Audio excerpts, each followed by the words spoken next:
नमस्ते दोस्तों, welcome back to the channel. So आज की वीडियो में यार मैं आपको एक रेयर BMW दिखाने वाला हूं और वो इस चैनल का फर्स्ट बिल्ड होगा। ये कार बहुत ही ज्यादा निग्लेक्टेड है और ये कार बहुत सालों से सिर्फ खड़ी है। तो चलो यार बिना टाइम वेस्ट करे वीडियो को शुरू करते हैं।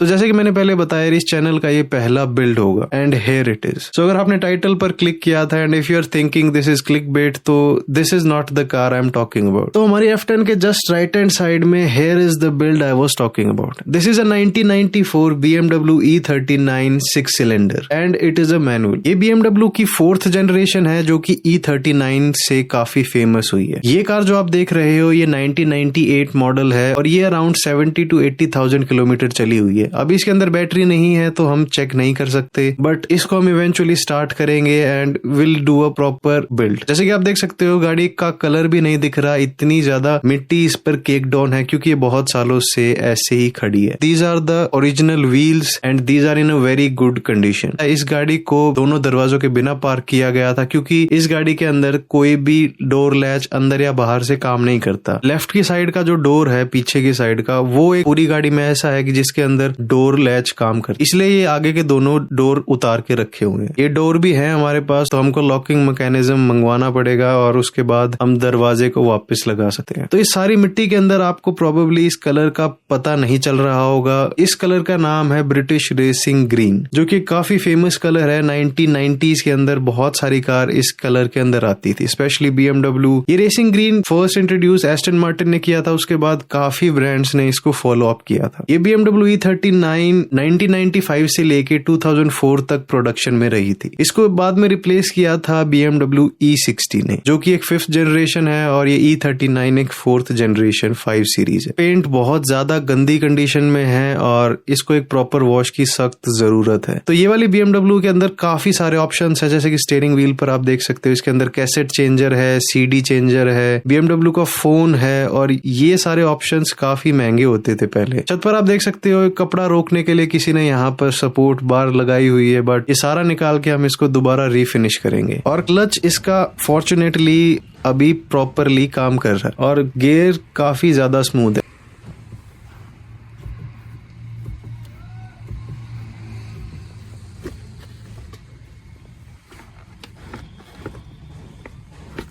इसका हमको गियर ऑयल और जितने भी ऑयल हैं सब चेंज करने पड़ेंगे। इसको वापस लगा देते हैं so we don't lose it. और यहाँ पर नीचे आपको 2 कप होल्डर मिलते हैं, एक काम कर रहा है, एक अनफॉर्चुनेटली काम नहीं कर रहा। और यहाँ पर आप देख सकते हो BMW का बिजनेस कैसेट है। यहाँ पर आप जो कैसेट्स आती थी उसको प्ले कर सकते हो। यहाँ पर आपके AC कंट्रोल्स हैं। अभी इसके अंदर बैटरी नहीं है तो कुछ भी लाइट अप नहीं होगा। यहाँ पर सिगरेट लाइटर है, यहाँ पर आप फोन रख सकते हो। ये आपके चारों इंडिकेटर का और ये डोर लॉक का बटन है। यहाँ पर ये एस्ट्रे है जो कि हर BMW में होती है एंड बहुत सारे रस्टेड बोल्ट्स और काफी रैंडम चीजें हैं। और ये रहा BMW का फोन। यहाँ पर आप इसको अगर प्रेस करोगे तो आप इसको बाहर निकाल सकते हो। ऑनेस्टली यार मेरे को इस गाड़ी के अंदर ये सबसे ज्यादा अच्छा लगा है फोन। मतलब 1998 के अंदर जो आदमी इस गाड़ी को चला रहा था उस टाइम ये फोन यूज कर रहा था यार, मतलब आई एम वेरी इम्प्रेस्ड। इस फोन से मैं कभी फोन मिला पाया, that would be really awesome. तो स्टीयरिंग पर जैसे देखने के बाद सारे बटन अभी तक इंटैक्ट है। स्टीयरिंग व्हील एक्चुअली में काफी अच्छी कंडीशन में है और बस इसके अंदर एक और दिक्कत है जो कि इसका जो इग्निशन लॉक है वो कहीं पर घूमता नहीं है।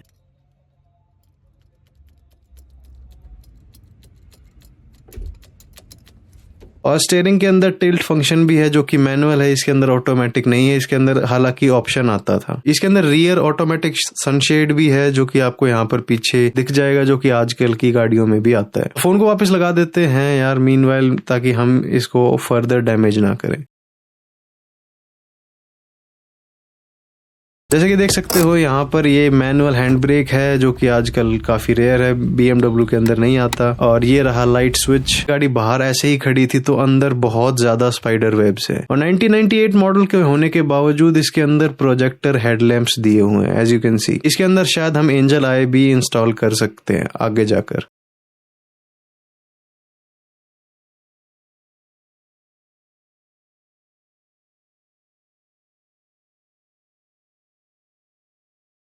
और जैसे कि यहाँ पर भी आप देख सकते हो सीट और डोर सेल सारा ही बहुत ज्यादा गंदा हुआ है। इसको एक बहुत ही प्रॉपर क्लीनिंग की जरूरत है यार, मेरे से तो देखा नहीं जाता ऐसे। एंड यहाँ पर कुछ डैमेज है आई अस्यूम, और पूरी गाड़ी के अंदर एक ये दरवाजा काम करता है।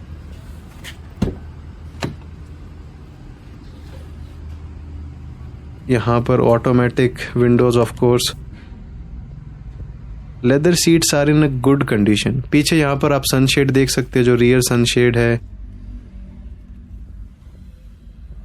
पहले सेंटर आर्मरेस्ट को खोलकर देखा था और देख सकते हो लेदर की कंडीशन काफी अच्छी है। सेंटर में भी आपको यहाँ पर वेंट्स मिलते हैं 1998 में। यहाँ पर आपको कप होल्डर भी मिलता है। ये वाला दरवाजा भी नहीं खुलता है, ना ही अंदर से ना ही बाहर से, तो इसको भी देखना पड़ेगा कि कैसे खोलेंगे हम। और जब दरवाजा बंद करते हैं, it is a very satisfying sound. ये इसकी दो की हैं, एक मेन की और एक ट्रंक के लिए। तो इसको ओपन करने के लिए राइट साइड पर लॉक होता है और लेफ्ट साइड पर अनलॉक। तो BMW के लिए बहुत ही ज्यादा जरूरी है यार, डंडा हमारे पास होना चाहिए ताकि हम इस बूट को सपोर्ट कर सके, क्योंकि इसके hood struts I am sure काम नहीं करते। और यहाँ पर डिग्गी में आप देख सकते हो काफी ज्यादा लूज सामान पड़ा है। ये शायद जो हमारा डैशबोर्ड का लॉक है उस जैसा लग रहा है मेरे को।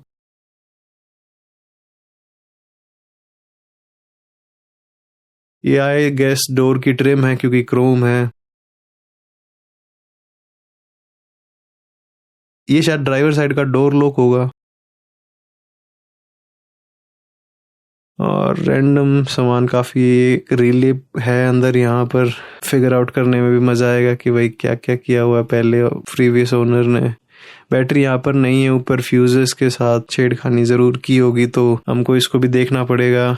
इसके अंदर लेफ्ट साइड पर यहाँ पर एक CD चेंजर होता है, लेट्स सी अगर है या नहीं। And here it is. यहाँ पर आप 6 इंडिविजुअल CDs डाल सकते हो। मतलब 1998 के अंदर 6 CD अपने मन पसंद के इसके अंदर डाल के गाने सुन सकते। अगर ये सारा म्यूजिक सिस्टम चल रहा होगा तो ये काफी ज्यादा अच्छी क्वालिटी का होगा।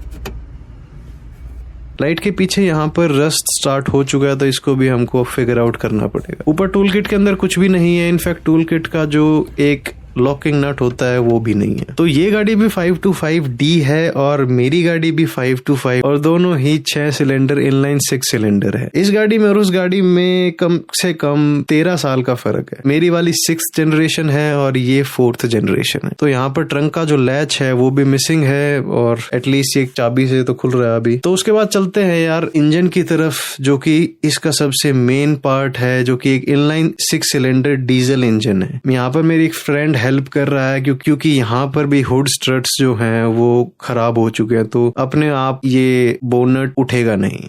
और ये काफी भारी है, आई एम नॉट किडिंग।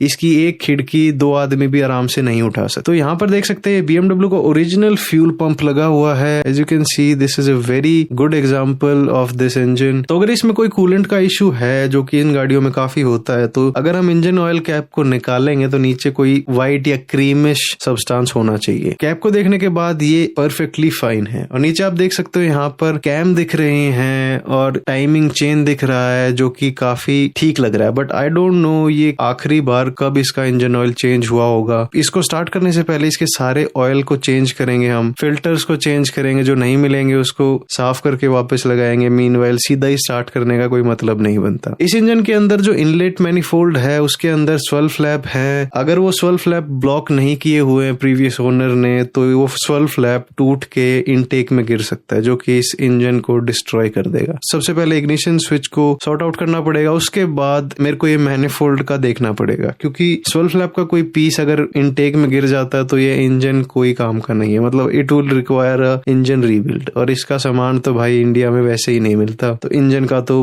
भूल जाओ। तो कैप लगाने के बाद यहाँ पर ऊपर देख सकते हो, यहाँ पर दोनों साइड पर इसके कैबिन फिल्टर्स हैं, और राइट हैंड साइड पर हम पावर स्टीयरिंग रेजर्वोयर और कूलेंट रेजर्वोयर, और यहाँ पर पीछे सारे आप देख सकते हो, वहां पर पीछे फिल्टर है आपका। और this is in a very good condition overall. Overall नीचे जो बेल्ट है उस बेल्ट को रिप्लेस करना पड़ेगा ऑब्वियसली, बट इस बेल्ट पर टेंशन भी नहीं है तो कोई टेंशनर भी चेंज करना पड़ेगा। फैन फ्रीली मूव कर रहा है and this is how the BMW E39 looks. और नीचे मुझे कमेंट करके बताना यार, आप इस सीरीज के लिए एक्साइटेड हो? आपको क्या लगता है मुझे करना चाहिए नहीं करना चाहिए? Share your thoughts in the comments below. और जैसे कि मैंने पहले बताया, अगली वीडियो में इसको हम प्रॉपर वॉश करेंगे ताकि इसका जो नीचे का पेंट है वो थोड़ा सा दिख पाए, क्योंकि इस मिट्टी के अंदर ये गाड़ी का कलर बिल्कुल भी समझ नहीं आता। एंड अगर ये सारी गाड़ी दोबारा रीपेंट होने के बाद इस कलर के अंदर काफी ज्यादा अच्छी लगेगी। आई होप आप लोग भी उतने एक्साइटेड होंगे जितना मैं हूं, क्योंकि यार इस BMW को सेव करना बहुत जरूरी है, क्योंकि यार बहुत ही कम BMW हैं जो इतने पुराने टाइम के अभी तक सर्वाइव कर सकती हैं, क्योंकि मोस्ट ऑफ द कार्स है जो कि वो स्क्रैप हो चुकी होंगी और जो कि नहीं हो रखी हैं वो इतनी ज्यादा गंदी कंडीशन में कि उनको सेव नहीं कर सकते। I think I can save this BMW। At the end मेरे को ये एक वर्किंग एग्जांपल करना है BMW E39 का। तो आई होप इस वीडियो से आप कुछ सीख पाए हो। अगर वीडियो अच्छी लगी ना, ऐसी और वीडियो देखना चाहते हो तो चैनल को सब्सक्राइब करो यार। इस वीडियो को यार शेयर करो अपने दोस्तों के साथ ताकि मैं और ज्यादा ये वीडियो बना पाऊं। तो चलो यार, आप लोग ध्यान रखो अपना और अपनी गाड़ियों का, और मिलते हैं अगली वीडियो में।